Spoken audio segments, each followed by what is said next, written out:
दीजिए। बोली माँ के हरि लाल की जय, बोली श्याम रामचंद्र भगवान की जय।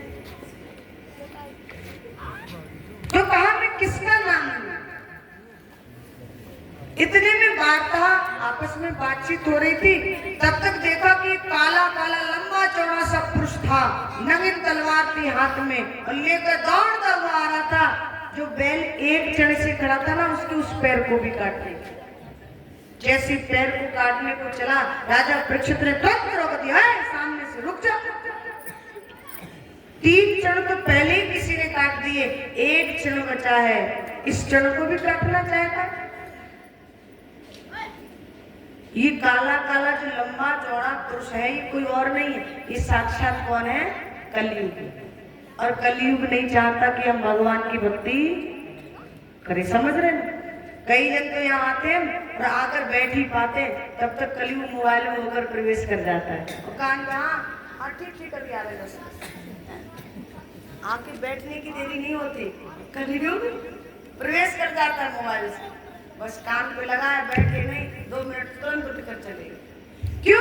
क्योंकि कलयुग नहीं चाहता कि हम 2 मिनट भी भगवान के लिए निकालें, समझ रहे? कलयुग में यही कहा ना कि कलयुग केवल नाम आधारा, सुमिर सुमिर नर उतरई, केवल नाम लेने। क्योंकि जानते थे कलयुग के जीव को तपस्या करने का समय मिलेगा, 2 मिनट बैठने का तो समय है नहीं, तपस्या कौन करेगा? यहाँ बरसों तक तपस्या चलती थी पहले। तो कहा कि कलयुग में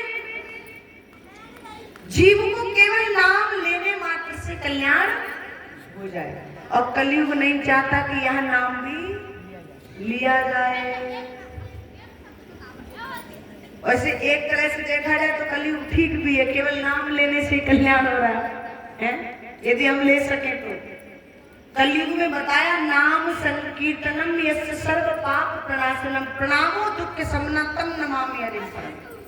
कलयुग में केवल नाम संकीर्तन ही सब कुछ है, समझ रहे? ये जरूरी नहीं कि सुबह में तुम बीमार हो तो 4 बजे उठकर स्नान करो, मत करो, पर 4 पाई पर लेटो और लेटते ही लेटते जो नाम तुमको भगवान का प्रिय लग रहा है, राधा का लग रहा है तो राधा रानी का लो, कृष्ण का लग रहा है तो कृष्ण का लो, भगवान शिव का लग रहा है तो उनका लो।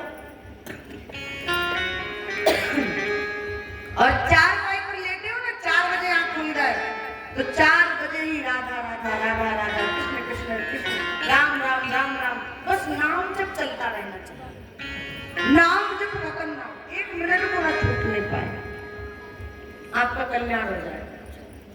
नाम ही सब कुछ है कलयुग में, पर कलयुग नहीं चाहता कि हम नाम भी ले। जैसी तलवार निकाली तो परीक्षित ने रोक दिया, पूछा कौन है तू? कलयुग ने देखा, ओहो राजा परीक्षित, यदि मैं इसकी शरण में नहीं गया तो ये आज मुझे मार देगा, और तुरंत शरण में पहुंच गया। प्रभु मैं कलयुग, मेरी बात तो सुनो। हाँ कलयुग, तो मेरे राज्य में आपको रहने की इजाजत किसने दी? निकल जाओ यहाँ से अभी, वरना मैं बिल्कुल जान से खत्म कर दूंगा। अब शरण में जब पहुंचा तो कहा था ना कि शरण में शत्रु भी आ जाए तो क्षमा कर देना, पूर्वजों से सुना था। शरण में गया, प्रणाम किया, क्षमा याचना मांगी, कहा ठीक है तुझे मैंने क्षमा किया, पर याद रखना आज के बाद मेरे राज्य में दिखाई। बोला प्रभु कहाँ जाऊं, जहां जाता हूं सब जगह आपका ही राज्य है। अच्छा एक काम करो, कुछ जगह ऐसी दे दो जिन जगहों पर मैं रह जाऊं। तो कलयुग को कितनी जगह थी? 4 जगह थी। कितनी? 4। द्यूत पानम त्रिया और शूना, द्यूत पानम स्त्रिया और शूना, 4 जगह थी। द्यूत, द्यूत किसे कहते जानते हो ना? द्यूत कहते जुआ को। किसको कहते हैं? जुआ। द्यूत कीड़ा बोलते ना, जुआ को कहते हैं। 4 जगह भी कहा कि जहां जुआ और जिस जगह जुआ होता है ना वहां कलयुग छल और कपट के रूप में वास करता है। क्या के रूप में? छल और कपट के। अब कई जन तो ये कह में बहन जी जुआ तो खेले हम, मन ना माने तो पर हम छल कपट कहू ना करें।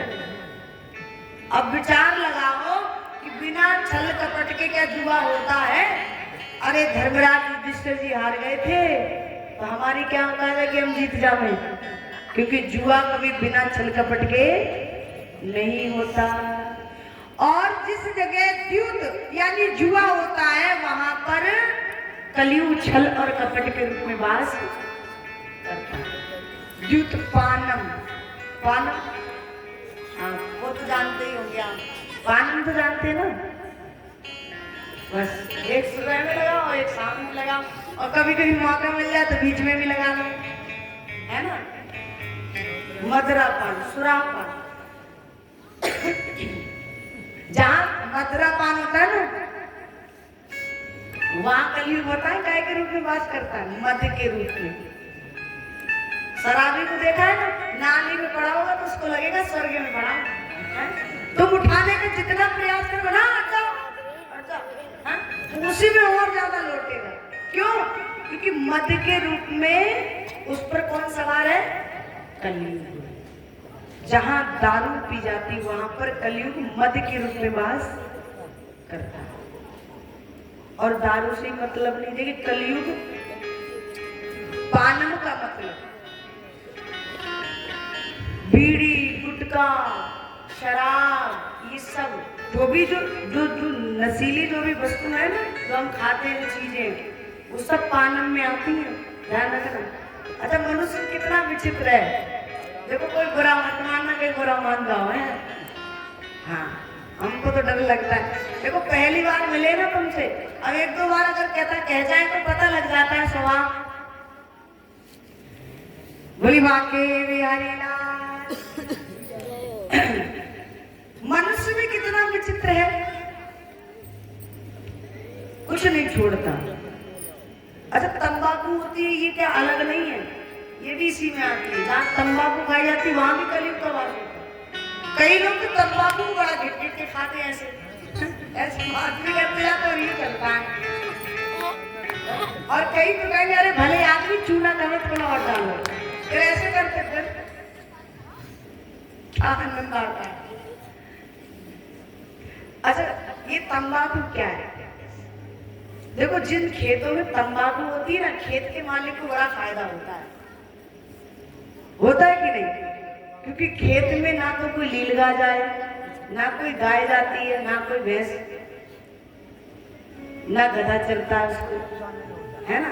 कोई बाउंडेशन नहीं करनी पड़ती, तार कसी नहीं करनी पड़ती उसको। ऐसे बताते हैं, मैंने तो कर देखा नहीं है, बोलते इतनी दुर्गंध आती है कि उसको कोई चलता ही नहीं, यहाँ तक कि गधा भी नहीं सूंघता। और मनुष्य को देखो खूब हाथ करके मल मल के खाता है। ये सत्यता है। करनी पड़ती है। हाँ अब तो इनको पूरी जानकारी है। तो तंबाकू क्या तंबाकू भी खाई जाती है, जितनी भी देखिए बीड़ी भी यदि पीते हैं, मैं तो बीड़ी वालों को भी कहती हूँ, बीड़ी गुटखा सिगरेट। अब ये तुम नहीं मानते तो आपकी बात है, और उस पर चेतावनी भी तो देते हैं साफ साफ, लेकिन फिर भी हम नहीं मानते। तो यहाँ मध्य के रूप में कलयुग का वास होता है। द्यूत पानम स्त्रिया, जहाँ स्त्री विचार होता है वहां कलयुग का वास। और तीसरी चौथी जगह बताई सूना। क्या बताई? सूना कहते हैं जीव हत्या करते। जहां जीव हत्या होती है वहां हिंसा के रूप में कलयुग वास करता है। जीव हत्या जानते ना, मांस खाना, मांस भक्षण करना, वहां क्या होता है? हिंसा के रूप में कलयुग वास करता है। तो 4 जगह जब दी तो कलयुग को लगा कि 4 जगह तो दे दी, लेकिन चारों कामों में से कोई सा काम परीक्षित नहीं करते थे। अब बोले जब तक राजा पर अधिकार नहीं हुआ तो भला यहाँ रहने से फायदा ही क्या है? मेन जो मुखिया है उस पर अधिकार नहीं हुआ तो फिर